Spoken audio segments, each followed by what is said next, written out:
Hello and welcome to this weekly webinar series.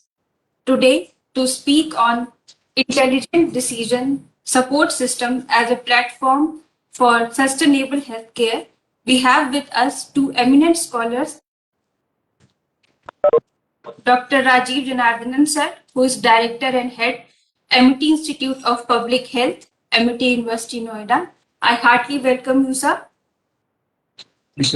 Also have Dr. Priyaranjan sir, who is Professor of Department of Electronics and Communication Engineering, SRM. Good evening, everyone. Good evening. I heartily welcome you, sir. On behalf of my institute, our director, Dr. Ivy Basvareddy sir, I welcome both of you for delivering this lecture to our audience.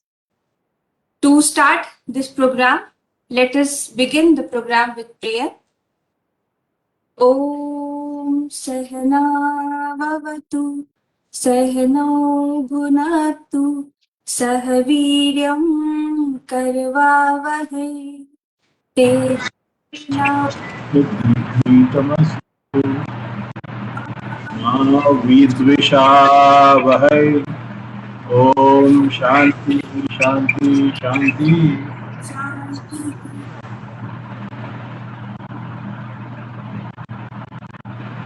As I said earlier,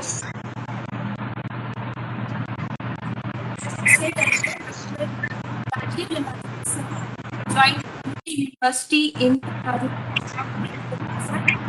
MIT Institute joined since 2013. He is heading he is an editor cardiovascular toxicology class 1 and is advanced in many science citations in next journals.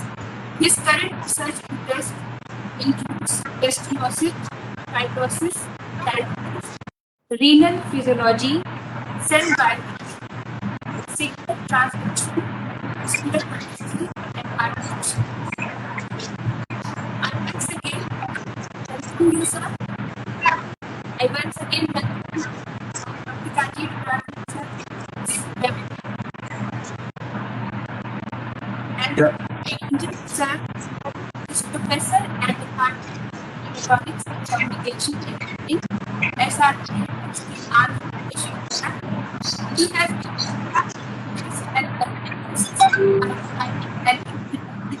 user interface their way of working, generating innovative results for next generation of analysis for bioprofessionals. I heartily welcome you, sir. Thank you, Priya. As I said earlier, that on behalf of my institute and all our organizing team, I welcome both of you, sir. Let us begin the session. Okay. Thank you so much. Thank you so much. Good evening, everyone.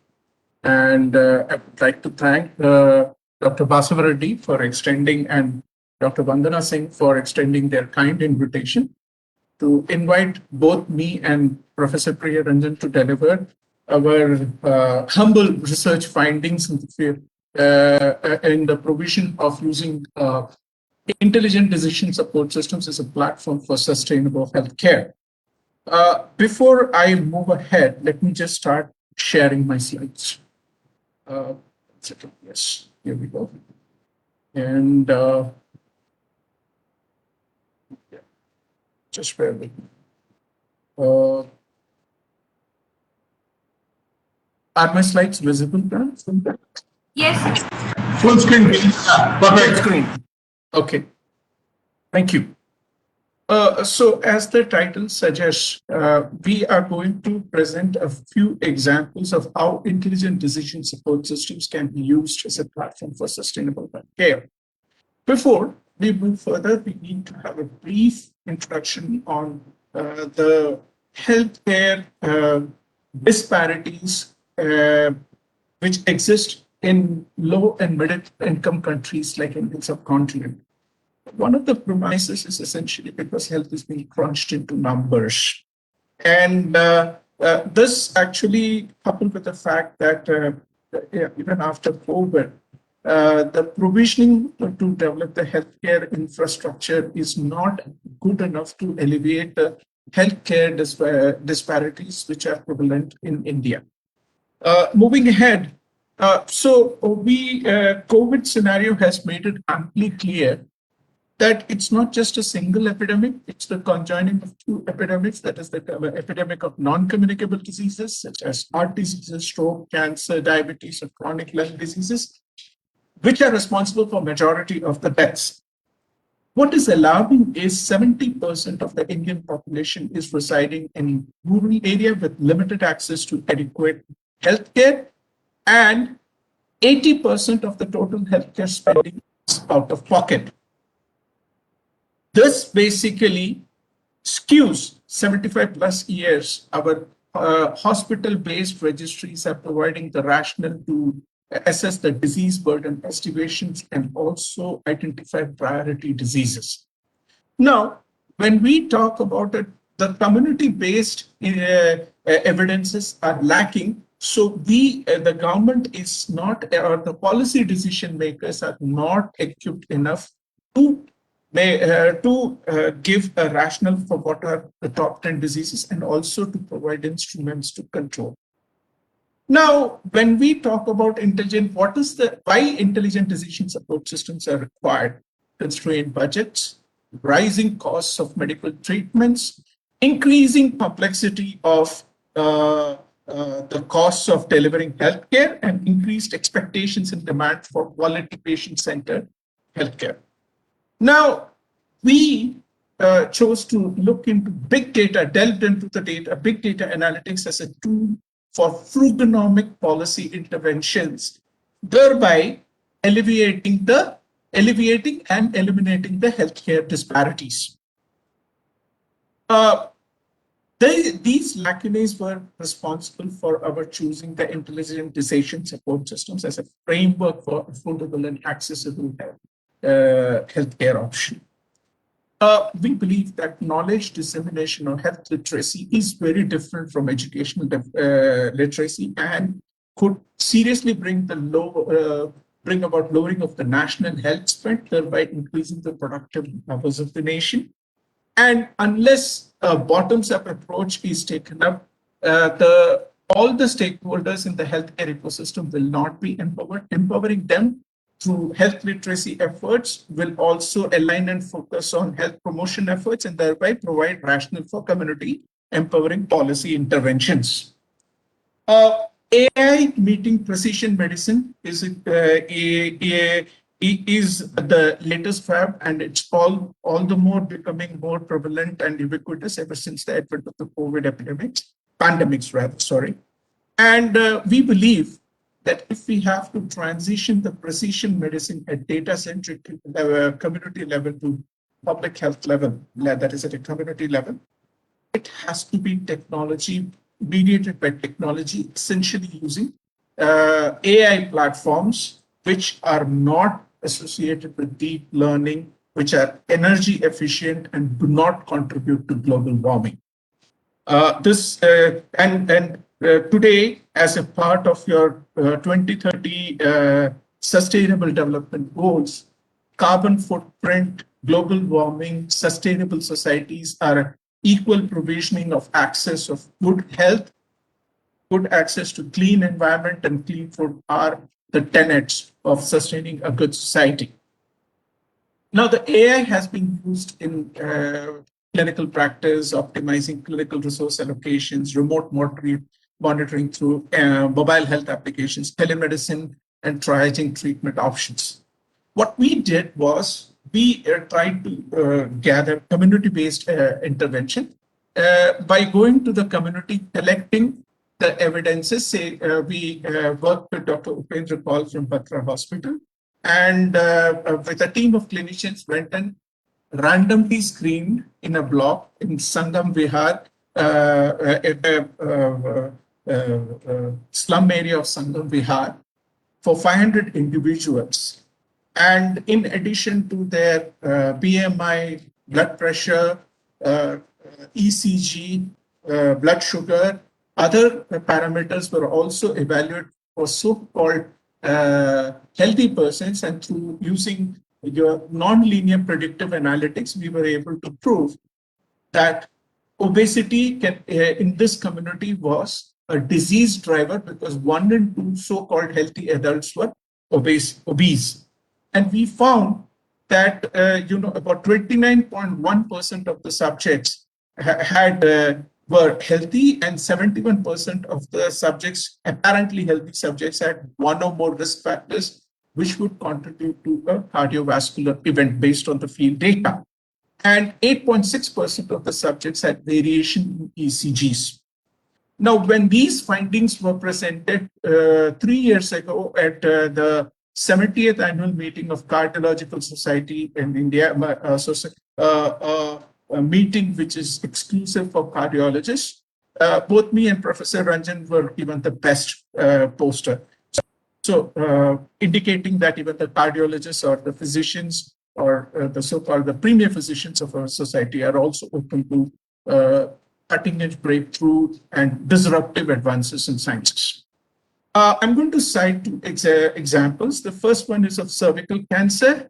This is a disease which actually shows no discrimination. It can afflict the rich and the poor as well.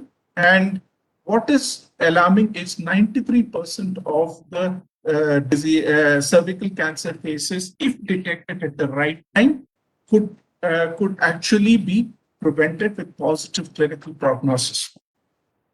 But the current unimodal pap smear associated techniques for cancer diagnosis leads to uneven diagnosis, which leads to poor clinical prognosis. We delved into the artificial intelligence, machine learning, and deep learning strategies, and initially tried to look at the pap smears by looking at the nuclear to cytoplasmic ratios. We then realized that if we have to evaluate the process at a community level with little or no infrastructure, we need to have portable access of devices from where the data can be seamlessly collected and can be transferred into cloud repositories or any national repositories using the eHealth e-governance system. So we used Israel-built, actually a company-built mobile ODT technology, which actually captures the image of cervixes, but yet has not been able to grade those cervixes using AI-based algorithms into cancerous or precancerous lesions and also type them. So this is where our enterprise came into the picture. And what we did was, initially, they had a repository of 1,481 images, which our algorithm was able to bin with 100% accuracy. Now, when we went to the field and looked at the OPD of Batra Hospital, the scenario was entirely different, because we had to identify whether a cervix image or a cervigram is healthy vis-a-vis unhealthy, and the extent of unhealthiness. So these are some of the distribution of the cancerous, precancerous lesions, as well as cervicitis and normal samples, which were collected from OPD of Batra Hospital over a period of 1.5 to 2 years.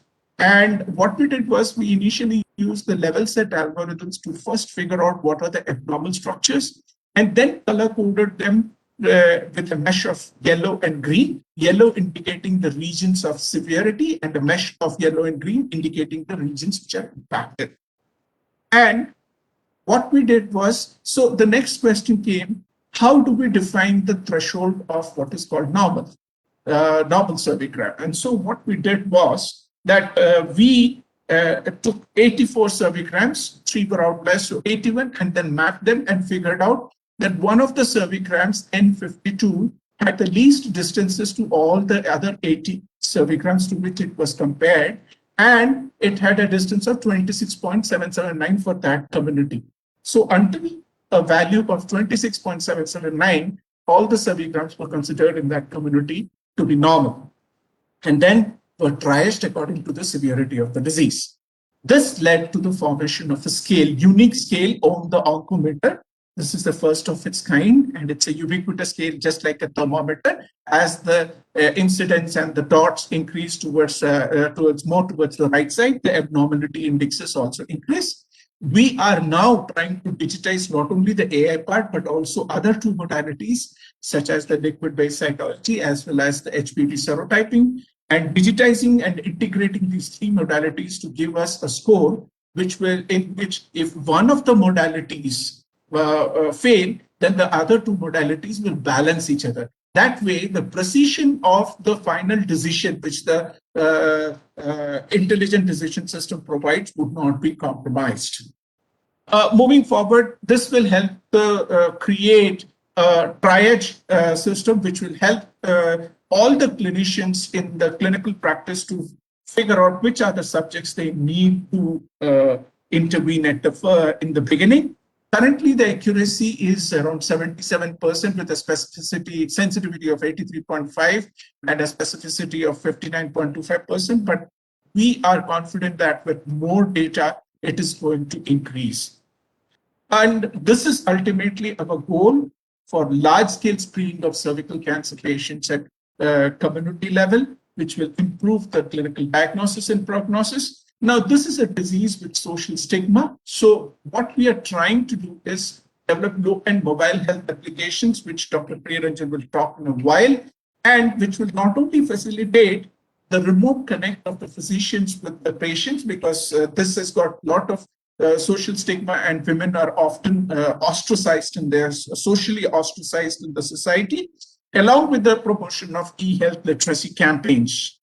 And, it starts with, actually, we are also trying to include, drives about menstrual health counseling through low-end mobile health applications to target the young women so that appropriate and corrective practices are adopted at the initial of as they attain menarche. Now, similar study is also happening in case of breast cancer, where we take the caudal breast cancer images, and all our scales which are designed by us have got Sanskrit derivations. Om the oncometer for cervical cancer. Stan Arbuda Mapika is for identifying the severity of breast cancer. And what we want to essentially give is, we want to match the genetic landscape, the ER, HER2, as well as AR status, as well as the AI-based images, to give the women the early warning system for their propensity or susceptibility to breast cancer, which will hopefully save lives.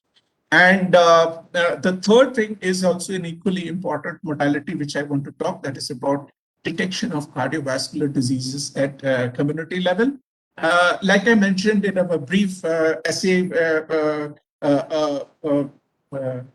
of apparently evaluating healthy subjects for cardiovascular health, that formed the rationale to develop a tool which would be open sourced. This is actually very important because then it becomes cheap, it is hack-free, and more importantly, worm-free, fast and robust and reliable and easily accessible. And what we did was, we actually, if you look at the center of all the spheres, there is a black small sphere that represents the normal ECG, and each of the spheres with increasing distances actually demarcate, like say, for example, acute anterolateral myocardial infarction has the closest actually variation to the normal ECG, whereas ventricular tachycardia has the furthest. So a person with whose ECG falls in the blue zone has to be immediately rushed to the nearby tertiary care center to avoid fatalities. What we are also trying to do with these ECGs is actually the deep learning or the primitive algorithms have not been able to resolve the differences between the abnormal normal as well as the normal ECGs. And we are trying to resolve this in 3D matrices to see that even the abnormal normal and the normal abnormal ECGs are also clearly segregated as black and white dots. Currently, it is about 80% sensitive to detect MI using ECG traces. And we can also stack other modalities like echo, cardiac echo, and also other physiologically relevant endpoints such as insulin levels, sugar levels, BMI, blood pressure or the mean arterial pressure, and so on and so forth, to give the overall comprehensive system to detect the diseases.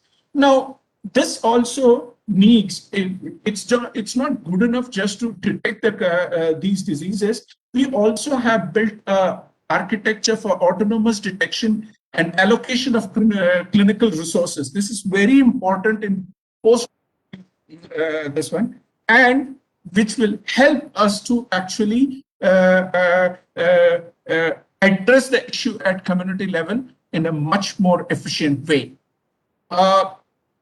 This is a very interesting slide.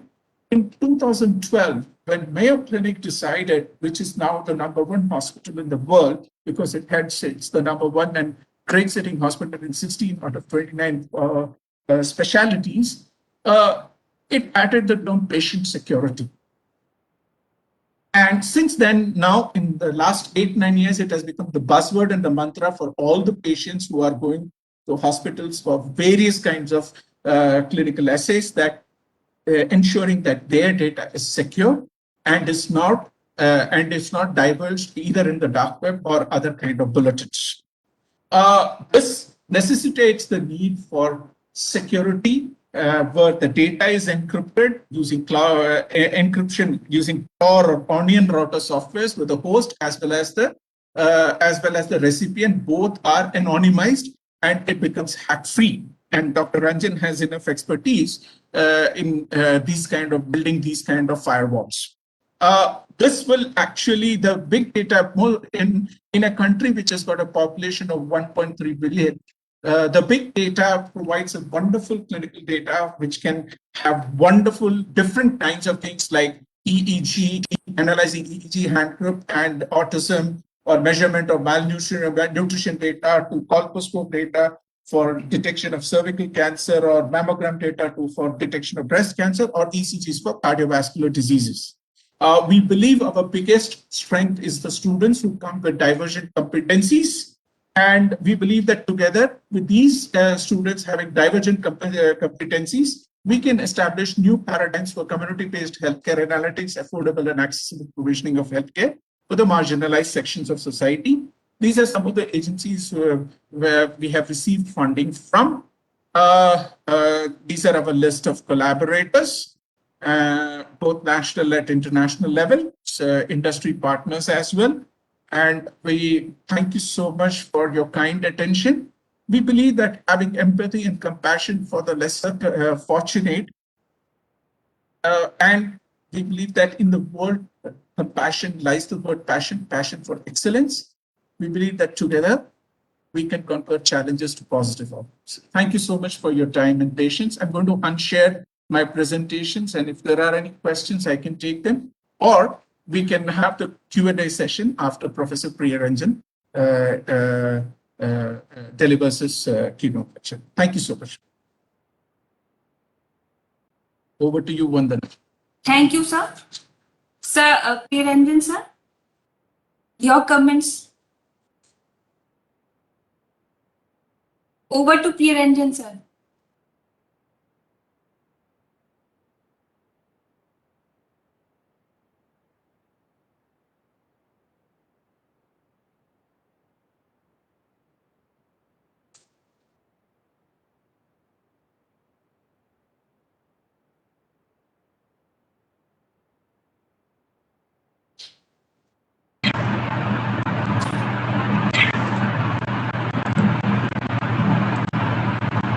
Good evening, everyone. Can you guys hear me? Can you see me?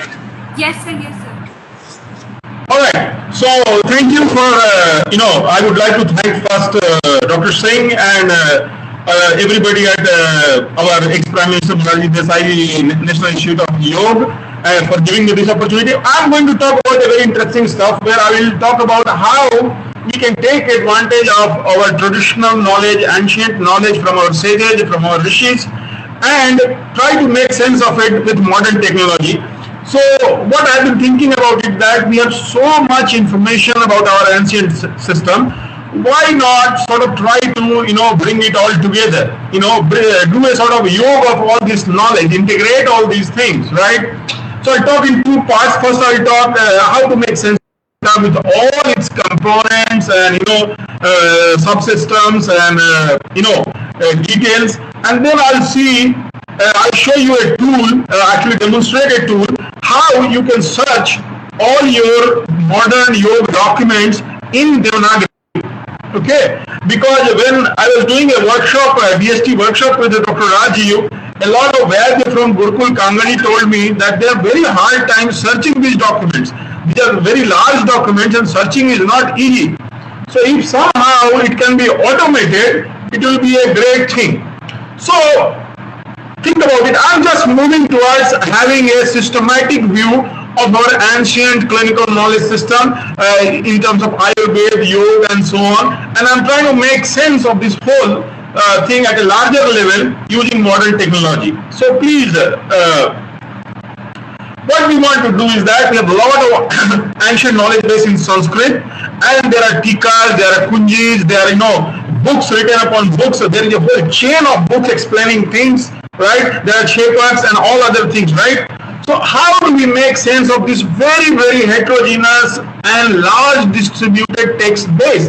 From Kerala to Gurukul Kangari, you will find so many versions of the same book, and maybe practical sort of practice is even drastically different. How do we learn from it? Like, who is right?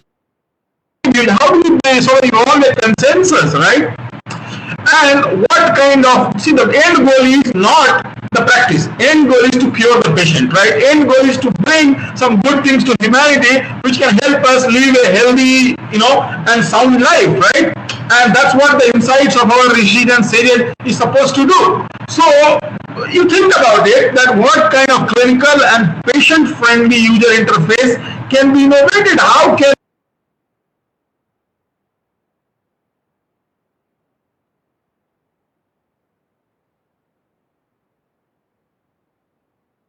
Priya, you're not audible. Priya, you're not audible.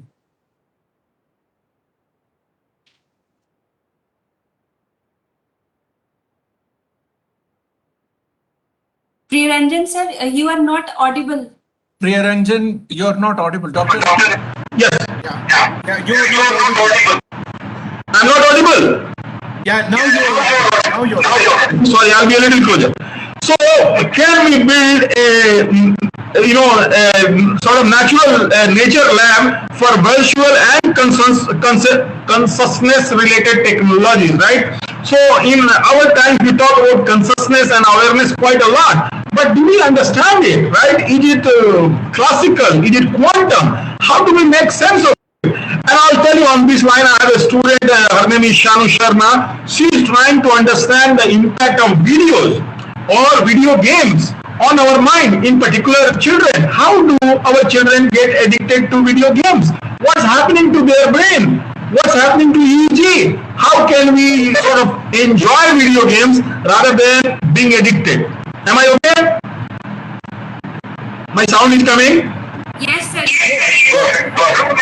Great. Thank you.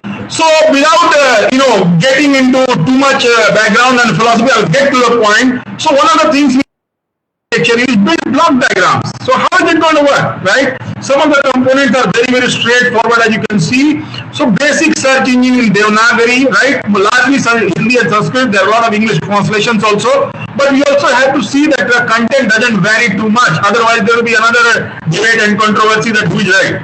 Now, from this sort of corpus of ancient knowledge and their interpretations over last thousands of years, right? How do we derive some common sort of understanding that it becomes a clinical rule? Then how do we quantify it? How do we verify and give it a firm footing of science, right? Then we have Charak Sarika based listing of diseases. What all did Rishi Charak knew? What needs to be complemented? Can we extrapolate or interpolate some of the findings back then to modern times, right? Then, of course, we have a financial aspect of it because we live in modern times, everything costs. And this whole sort of clinical and medical system can be interfaced with patient-clinician friendly interface, where both can search, both can monitor, both can learn about things. In this era, we are in some sense participatory clinical system, right? Where the clinician may not know everything and patient wants to know that what's happening to him or her and how they are going to be treated. They are a participant, they are a stakeholder. They are not just some non-alive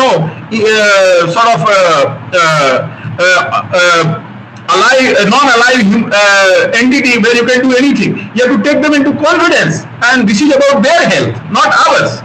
And then there's a research section. So this is the practice section, and then there's a research section, and then the user patients can do their research, right? So what is the knowledge base, right? So obviously the biggest thing is we know about is Susut Samhita, and there are real books today available in all three languages actually, Sanskrit, Hindi, English, and there might be more translations. A lot of Dutch people I searched, they are very interested in this. A lot of Germans are interested. So just to give you a view, while yoga deals with the harmonizing of mind, body, and soul, like we talk about it, yoga comes from Yuj Dhatu in Sanskrit, and Yuj Dhatu essentially means is that to put it all together, जोड़ना, सबको एक साथ समाहित करना, right? So yoga means to integrate, right? While Ayurveda takes care of persons both physical and mental well-being through the means of diet and lifestyle changes. Now, why do we need Ayurveda and why do we need yoga, right? We are getting rich, we are getting so powerful, we have everything we want, luxury cars, whatnot. One of the great things about yoga and Ayurveda is that it helps enforce your positive emotions rather than arrogance, anger, envy. It lets you live a good person's life despite of all your wealth. So if you don't want to go on dark side of life, please start looking into Ayurveda, start looking into yoga, start looking into what Rishis prescribed. That's one of the most important thing I learned. Another one is Charak Samhita. We already know this is one of the versions. There are a large number of versions of these books. Ashtang Sangra. Okay, so coming back again, what we need to do is that we need to take all our original text corpus, then we have the search interface, which is accessed by Vadas and patient, and then there is this herbal chemical sort of part, material part of the treatment which comes here. And all these three integrated evolve into a system which becomes a sort of a modern version of our ancient clinical system. Now, what all do we need to care about in search interface? User patients can search their topic of interest. System provides related search items. Further future development can take help of user in refining the search. For example, in the times of COVID, we can see that Vishanu related search में क्या-क्या कहना है ancient system का, ठीक है? Virus is Vishanu, right? So, do we have any relevant information in our ancient system related to Vishanu? Similarly, it can help the users or patient or clinicians reach at correct diagnosis and cure in collaboration with user. Like I said, in today's world, user is a part of medical operation. And then a natural lab for again virtual and consciousness like EEG and all we are doing. I'll give you a very simple example here. If you think about it, Sirsashan, people who do Sirsashan have very few mental problems, and that's not very hard to guess why that is happening, right? That is because the blood is flowing in your brain. Because of gravity, if we walk straight up, the blood may not reach as much as it should, to our brain, and that can lead to Alzheimer and other related sort of mental diseases in the old age. But if you keep doing Sirsasana, all your neural systems very nicely irrigated by blood, and that is their food. So they remain active, and you remain sharp till very, very late sort of old age. And this is an experiment I'm planning to conduct and actually prove that Sirsasana can help you remain mentally very, very sharp till very, very late age. Right? And then we should have EEG used for delving into complicated ancient texts. To make sense of it is not easy. We need the good Veds, the good Sanskrit scholars, good pundits who can make sense of it and interpret them for us in easy manner. Then we also have to help the user in formatting the question correctly, because understand their question properly. Otherwise, there can be miscommunication and misdiagnosis, right? further future development can send a query to IUS experts, like the whole system is being developed, and they can sit in any part of the world, right? And because of internet, for almost no money, they can talk to each other and arrive at the right diagnosis. Then we can share case studies of similar patients to help unfold the problem. We can see any systematic issues and so on. Now, you can make an analogy with modern pathology reports. So you can see reporting of outcomes of various tests and related disease information, right? This is what we can do with our ancient system also. We can also do statistical study of correlations between test results and occurrence of certain malady or improvement in health, right? Unfold the network of DNA and tests from large number of pathological reports. Similarly, we can have our own Ayurvedic and yogic reports, right?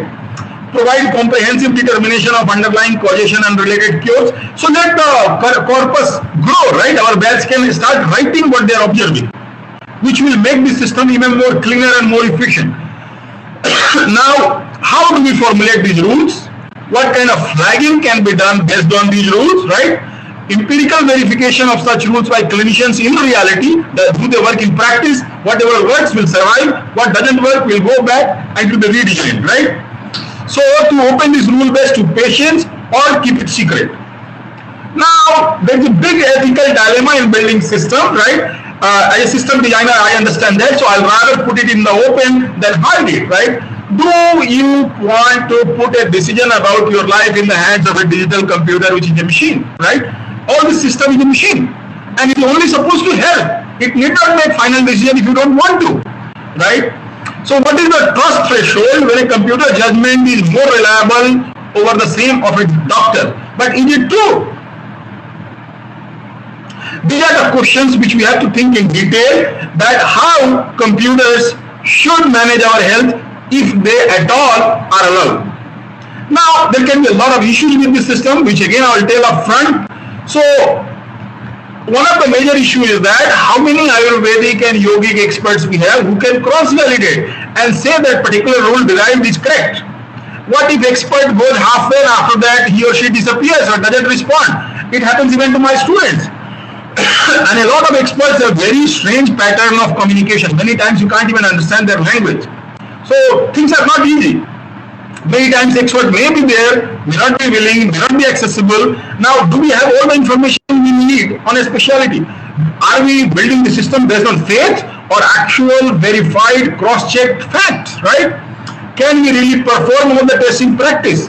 And what happens to the decision when information is not complete? What about user acceptance? Now, towards a healthy future, I'll just summarize this, Shlok Athato Devi Jivitam अद्यम व्याख्या श्यामः इति स्मा भगवान त्रय, अर्थात अब इससे आगे दीर्घ जीवित ये अध्याय का उपदेश करेंगे. इसी प्रकार भगवान आत्रेय ने उपदेश किया था. और and just to put things in perspective, Bhagwan Atreya was actually guru of Charak. Right now, let's come to the yogic part, and like I told you, yogic means to integrate. Right, so I'll go very quickly now. And now what I'm going to do is demonstrate a search engine. We have designed a small search engine to show you how at least yoga-related Unicode documents can be searched. So I'll demonstrate in like a couple of minutes. Okay. So Sage Atreya is of course the most respectable. You can read more about him. He is the sort of lead of the lead in this system, right? Some of the books are there. Adhyatmik Shlokani, right? Adhyatmik Vichar, Goraksh Shatakam, Gherand Sannita, Kapil Muni Pranit, Tattva Samas. Why I am showing you all these books? Because these books are in Unicode. We can actually search as compared to old style printed books which are scanned. That we cannot search. We have to run OCR and do a lot of corrections to make them searchable. Shri Sutram, Patanjali Yoga Sutrani. Okay, so this is the interface where you can search. Now what I'm going to do is that I'm going to show you the search. Okay.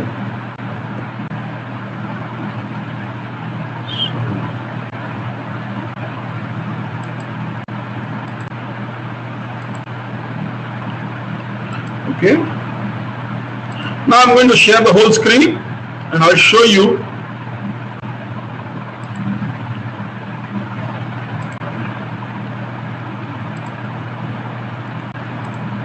Okay, so here we go. Now what we do is that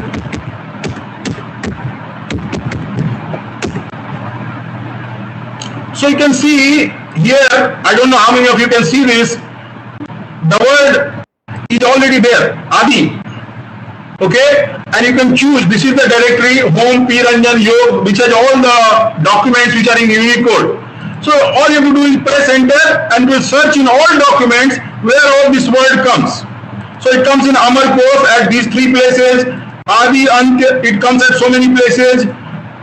You can see all the books where this is coming, right? Okay, so why I'm showing you this tool, because it makes life amazingly easier, right? Now just to demonstrate, we can open one of the books.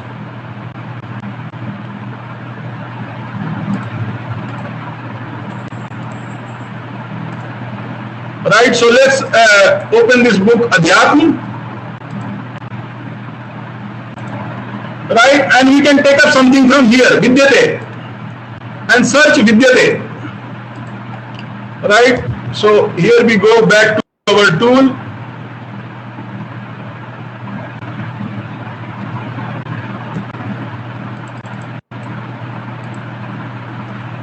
And search. You can see Adhyatma is coming, right? Automatically. So similar, this computer technology gives you is a great handle on the search, which you can do yourself. And the bigger the corpus is, the easier will be your job. You can search all these ancient documents just like we search modern documents, right? And what batch of Gurukul Kangali told me that this is a very, very helpful sort of tool, because they spend a lot of time searching these things. Okay, so I think that's all from my side, and I'll stop here. Dr. Singh, please.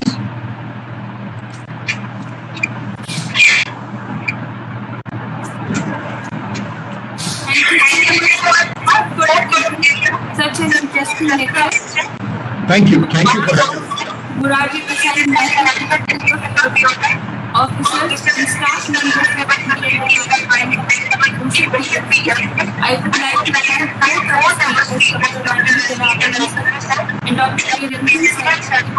us about use of information for health and other areas. Thank you so much. Thank you so much. It is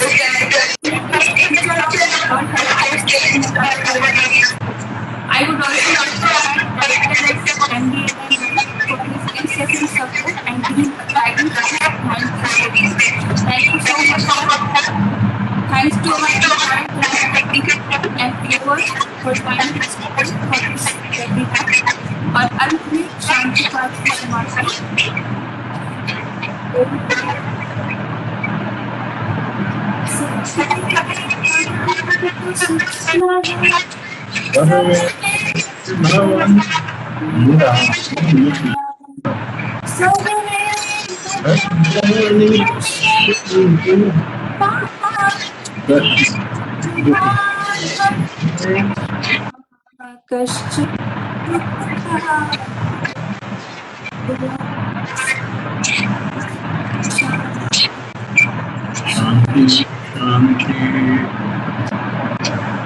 Thank you so much, sir. Thank you. Thank you.